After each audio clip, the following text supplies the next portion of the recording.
What is up, dudes and dudettes? My name is D Free, and welcome back. We are back again, once again, with some more Dragon Ball Super discussion, in which today we're going to be reviewing the latest episode of Dragon Ball Super, episode number 48.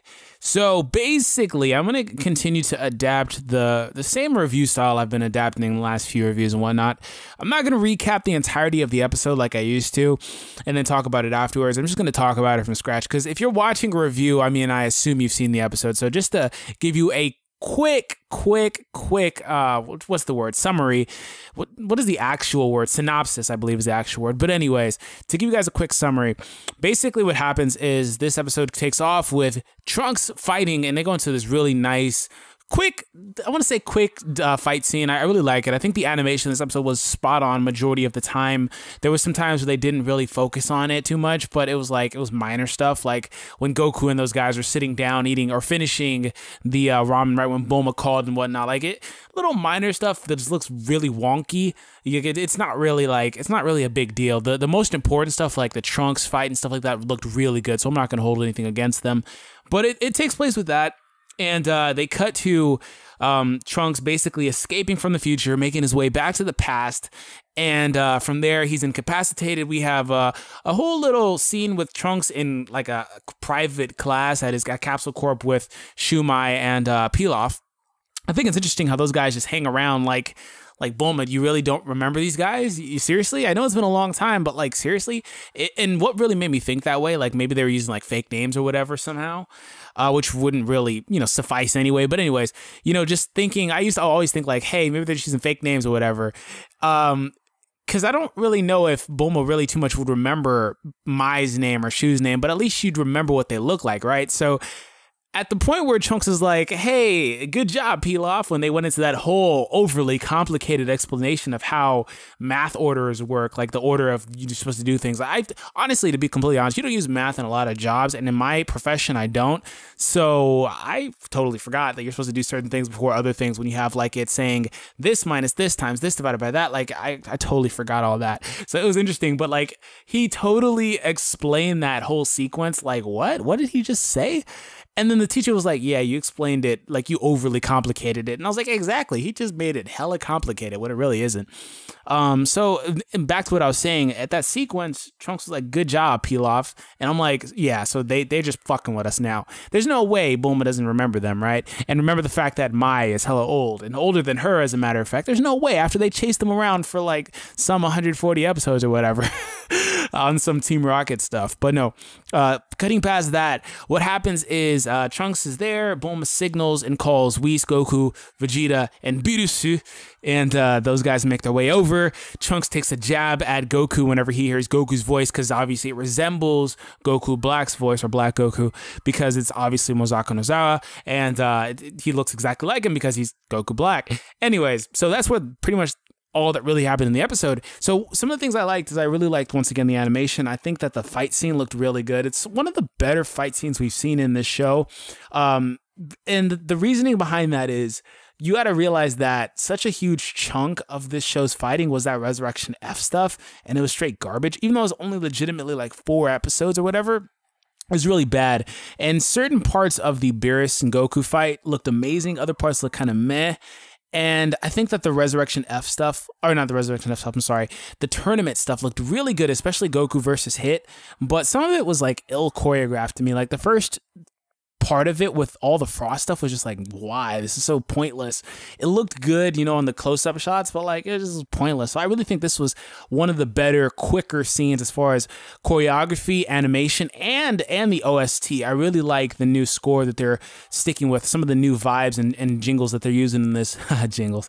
Hashtag jingles. Anyways, I really do like a lot of that stuff that they're using in this. I think that it's kind of it feels like Dragon Ball Super has gotten a massive overhaul from top to bottom, and I really do appreciate that, because let's just be honest, the show is underperforming. The Universe 6 arc was the much anticipated arc, and honestly, let's just be real about it, right? It completely underperformed. It wasn't what we expected. It wasn't as good as people expected. It didn't have a lot of context. It didn't really transition into this next arc very well. Like it didn't really do anything. It kind of was like a placeholder for this, which is why people are now back to saying, hey, this is where Dragon Ball Super actually starts. And it's like, fuck that. I hate that whole mindset because it's not true. You can't write off the first few arcs. But anyways, I really do think that this arc is off to a great start. I also was watching it and I was like, I really do like how this arc seems like it's a movie, right? Like I dropped a video not too long ago with Dr. Love. I'll leave it in the description if I recall, of course. But we talked about the Universe 6 arc probably working better in like a movie format, hour-and-a-half format, where you just kind of smash through it and don't have to provide a lot of context and stuff like that, versus a episodal format where you're doing all these episodes and you're trying to explain this or that. I think it would have worked better, and I'm kind of getting that movie vibe, but this arc is doing it right. I like how they're cutting away. Like in this episode specifically, the last episode, I feel like the cutting away to Goku and Vegeta kind of detracted because it was forced, right? In this episode, it was really natural, and they did it within the context of what they were trying to do. For example, one of my favorite scenes from this episode was the comedy with Trunks and Mai and those guys, where Trunks is running off because he sensed they were leaving right before he sensed Trunks. Trunks sensed Trunks anyways.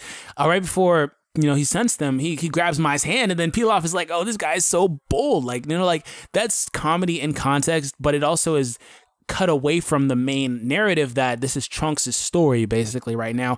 And another example is whenever, after that, they get to Trunks being knocked out, and then they're talking about, oh, Trunks, you have an illegitimate brother.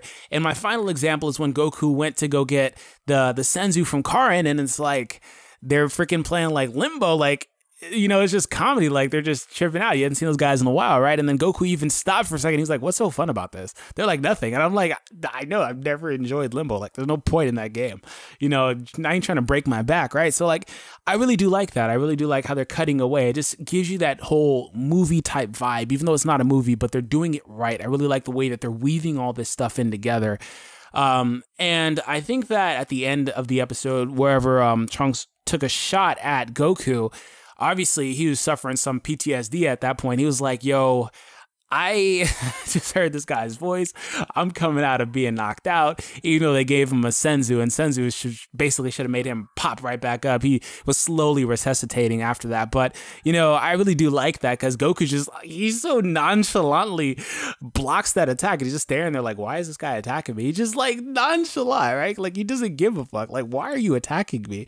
Who are you, you peasant? Like, seriously, I like that a lot. Goku's just in there dumbfounded, and Trunks is hella serious. He's not seeing Goku. He's not seeing those bright orange colors and the blue color and whatnot. He's seeing the blackness. He's seeing Goku Black. Speaking of Goku Black, I really do enjoy how the man has black ki, right? Like that's awesome. Like it's so symbolic. Black ki, and especially since the Saiyans and their Saiyan Beyond God form or their base form, whatever you want to call it, it doesn't really give us a lot of context into it. They've been adapting that whitish aura, that milky-ish aura. I really do like the contrast in that black is black aura. Does that mean he's going to have a black Super Saiyan transformation if he even has something like that? I mean, he's not a Saiyan, obviously, because he refers to Trunks as a Saiyan, and he obviously speaks derogatorily, if that's even the right pronunciation. Anyways, he obviously speaks badly about Saiyans. He's like, oh, you Saiyans or something else. Like, he's not a Saiyan because he speaks badly about them. He wouldn't say us Saiyans, or he would be saying us Saiyans if he was one as well. So it kind of just opens up questions, and I'm really hyped for that. But let me know your favorite part of the episode. I think for me personally, it was as funny as it sounds, right? I think my favorite part of the episode was just the comedy. Like Pilaf was done right in this episode. His group was done right.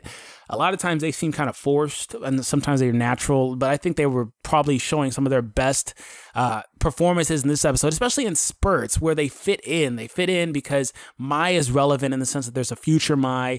They fit in this part. So I really do like that. Let me know your favorite part of the episode, though, whether it was the fight, whether it was Trunks coming back, was Trunks seeing Trunks. Obviously, that didn't live up to my expectations yet, simply because there was no interaction.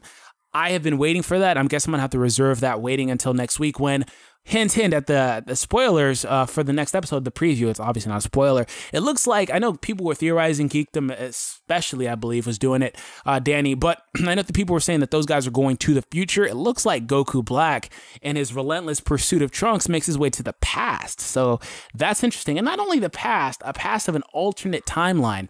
So that's interesting. Oh, and one last thing I kind of wanted to point out, two things. Something that was interesting and kind of just piss me off. If you have seen Laughingstock's Media's video where he explains how strong Gohan could potentially be, because there's not really any real indication as to how strong he could be at this point, or back during the Resurrection F arc, we don't know how much time has truly passed since then. Something that really bothers me is the way that Trunks is able to power up to that same power that Gohan basically forced his body to. You know, that doesn't speak volumes for how strong Trunks is, because I don't really think they train that much, him and Goten. It speaks a lot to how weak Gohan has truly gotten at this point. If Trunks is able to power up enough for Goku to sense him to be able to teleport over there, it's just like, what is going on, Gohan? Like, I don't know. It is what it is. And I also don't like how we haven't seen him in a few episodes, but he doesn't really fit in. So it is what it is. And then the last thing I wanted to point out was the whole hair thing.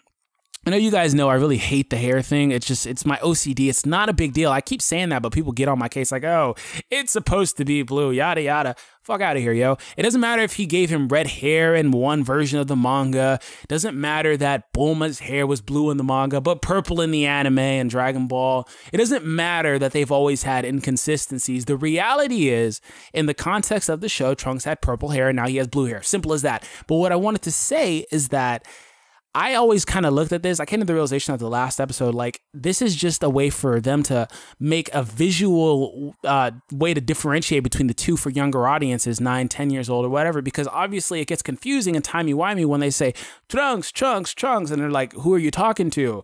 You know, we've got a small version and a big version. I think that's the main reason why they did that. And I do like, even though we didn't get a lot of context, I'm still holding out for that as to what happened. I do like the way that they did this, and I don't like it at the same time.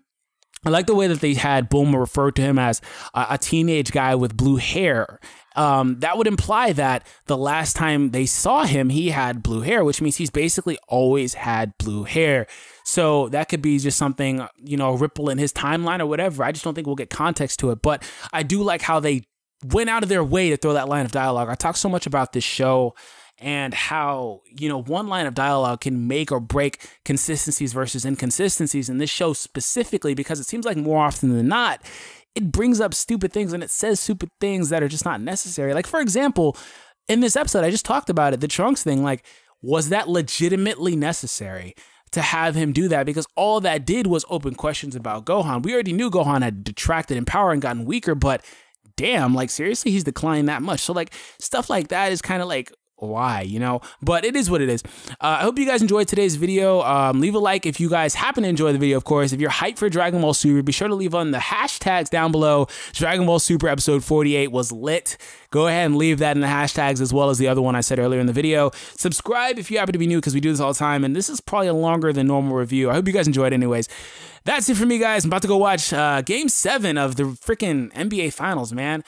Father's Day. Shout out to all you fathers out there. Happy Father's Day. I'm one as well. Game 7. I've been a Cavs fan since 07. If we win, I'm happy. If we lose, I'm going to be mad. So, I don't know. Catch you guys later. Peace out.